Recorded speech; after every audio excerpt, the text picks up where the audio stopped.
Okay, my name is Manjeet Adi, and I'm one of the founding facilitators, which means that I was there from the beginning.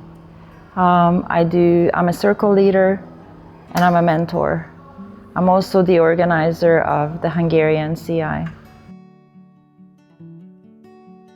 So compassionate inquiry is a therapeutic approach. It was developed by Dr. Gabor Maté, and the core of compassionate inquiry is to get underneath what is showing up, what patterns and habits are showing up in our lives today, and excavate and explore what is underneath that and what's the root cause, which usually goes back to early childhood.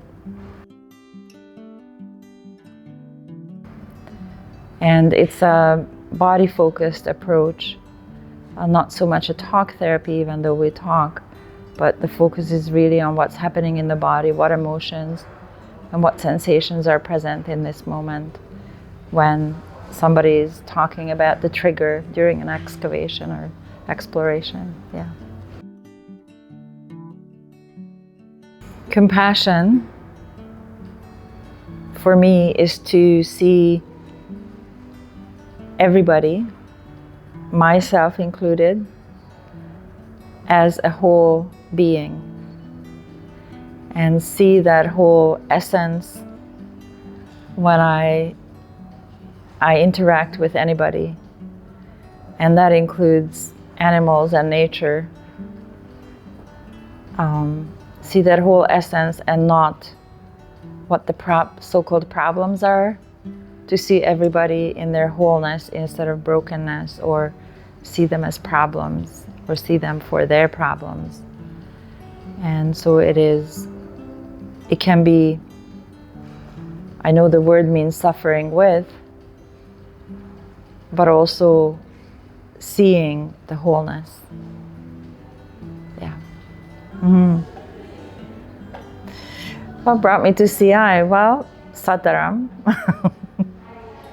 I met Dharam and Gabor at the same naturopathic conference in 2015. And Dharam invited me to do Beyond Addiction, which I did in 2016. And then I've been working with her and Gabor since then.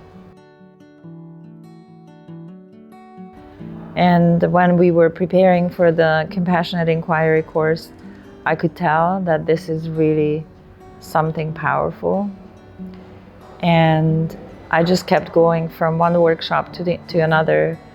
And when I was invited by Dharam to be one of the first facilitators, I was honored and thrilled. And I never looked back. It changed my life. And yeah, that's what brought me here. There is real compassion and humanity. And of course, as the community grew, it just became more and more compelling. I don't quite have words for that. What's the richness of doing this in community? I know that the connection, the similar interests, and not so much interest because that's kind of superficial when we talk about compassionate inquiry, but we speak the same language and we can connect heart to heart when we're in this community. That's how I feel, and that's an amazing feeling, especially today when things are so divisive and there is a lot of I don't even know what the word is, but there are a lot of really painful things that are going on in the world. To belong to a community where we see each other for our essence and not for the differences, but we see that we are one. It's an amazing experience.